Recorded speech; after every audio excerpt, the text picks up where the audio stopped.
Egyrészt nagyon rossz a minősége a csapvíznek, tehát úgy tartjuk, hogy ihatatlanul rossz, és nálunk a két kisgyerek csak vizet hajlandó inni. Tehát ők a buborékos üdítőket egyáltalán nem ismerik, gyümölcsleveket se szeretik, csak a tiszta vizet, és ezért döntöttünk úgy, hogy veszünk egy víztisztítót.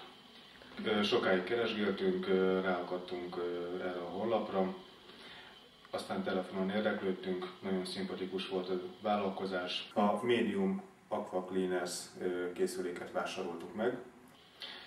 Minél jobban tudja szűrni a hálózati vizet. Az ár is lényeges volt, hogy viszonylag egy nem is alacsonyabb, de egy középárfolyamon tudjunk venni egy megfelelő, megbízható berendezést, aminek adott a szervizelése.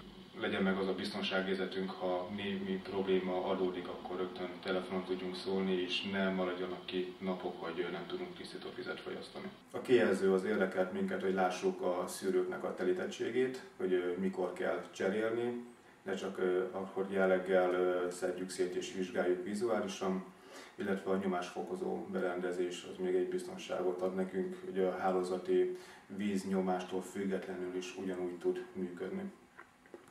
Teljes mértékben elégedettek vagyunk vele. Saját példámat tudom említeni, nagyon kevés folyadékot fogyasztottam, csapvíz az tudattalat biztos, hogy nem ízlett nekem. Miután megvan a gép, illetve amikor megvettük a gépet, azt vettem magamon észre, hogy egymás után megyek egy nagy pohárral a csaphoz, és a tisztított vizet iszom. Rájöttem, hogy kívánja és igényli a szervezetem. Azt vettük észre a gyerekeken is, hogy egymás után szaladgálnak a víztisztító készülék csapjához, és a kis porrokkal folyamatosan isszák a vizet. Egy-két hónap elteltével már nem is kérték a vizet, hanem azóta is magukat szolgálják ki. Nagyon sok folyadékot isznak, hál' Istennek, és most megmondhatjuk, hogy tiszta vizet fogyasztanak.